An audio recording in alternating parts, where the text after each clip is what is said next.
When Camp Toyoyo Football Stadium in Nairobi finally opened their doors in 2015, it was a momentous occasion for both the residents of Makadara and the area member of parliament. This is one of the fields that we played a lot of matches here. We played a lot of matches and we have a lot of sentimental attachment with this field. And we also even fought to grab us, who tried to grab this field to do something, other things. But sports being a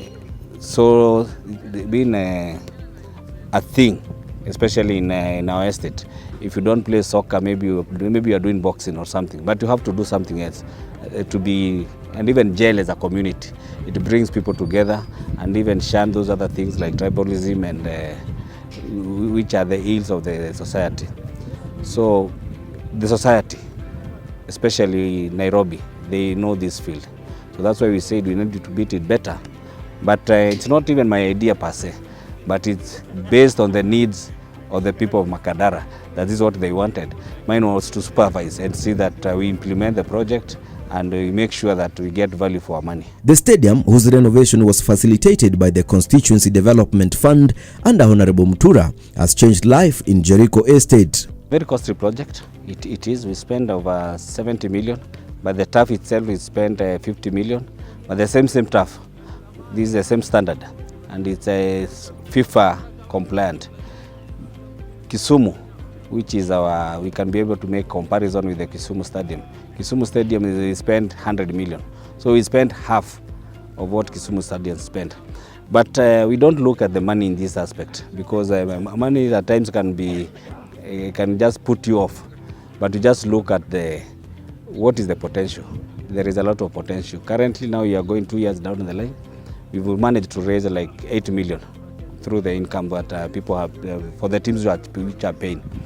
But above all, we've also been able to create employment. We've employed 8 people who are being paid monthly, and moving forward because now it's halfway done.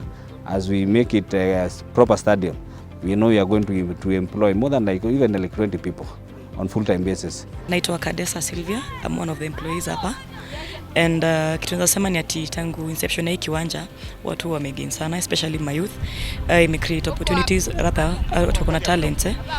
Before watu walikuwa natumia kiwanja like ikiwa rough and all that, kulikuwa na injuries, but tangu kiwanja imekiwe at least watu wanasema iko poa, mambo na injuries hakuna.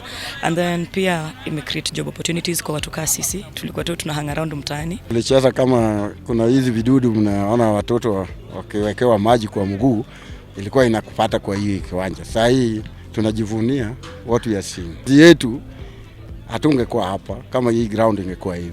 Tungekuwa majuu. It's changed the whole country because most of the teams kama leo tunaona Homeboys imetoka Western.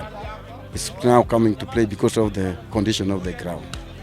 So imeleta a very big change. The issue where I was coming in is for the society to see the benefit of it. Is we enhance security. Our youth are now busy. People around here are doing business, which is thriving, and as before, because people used to associate with a lot of thuggery. This is a lot of thuggery.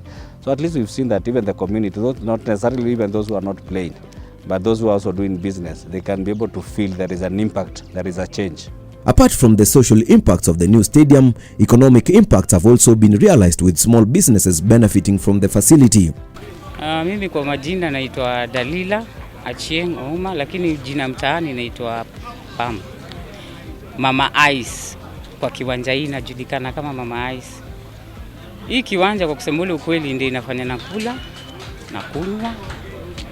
Tegemeo langu lote kwa kipande wa biashara nategemea hii kiwanja. Kwa vile nauza ice, matimu zote zikija hapa ni Mama Ice wanakimbilia. Faida yangu yote ni hapo. Imenisaidia sana. Nalipa nyumba, nakula, naoga kwa hii biashara kuuza ice. So nashukuru sana hii brand ya kiwanja. Majina zangu ni Lawson Lasewa.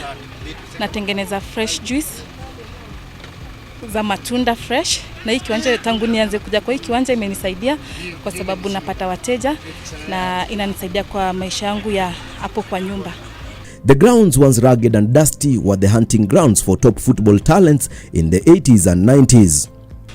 Mimi Jericho tulicheza football ile ya mtaani wakati wa UT father. Sisi ndio tulikuwa tunacheza ndani na wakati hiyo tulikuwa Gor Mahia, tulikuwa mpaka national team ndani, lakini baadaye bado tunacheza kwa hii ground. Kwanza, kitu ya kwanza, maformer international wengi walitoka hii area, so inafanya vijana wadogo wapate na nguvu ya kucheza mpira. Mzotieno, kuna Pamzo, Samiomolo, kuna Zedekaya Otieno. Kwa hivyo tuzapo watu wengi sana. Kwa maformer iko hii ground, ilikuwa maformer tupu. The estate has a rich legacy in football books of this country, having produced great talents that have represented the country at the international level.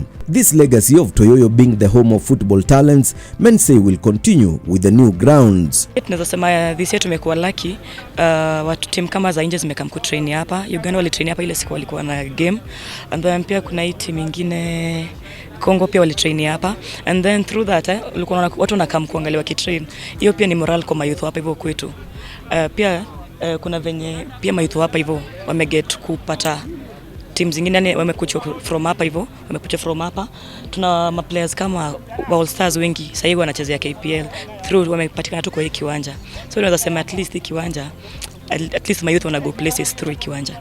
With the renovation, Camp Toyoyo is now home to many National Super League teams and training grounds for some teams in the Premier League. We need to change our priority and even how we treat sports. We need to put solid investment, and we fund sports just as we fund the road networks, the coffee industry, and those other things. We should not be putting sports that's by the way.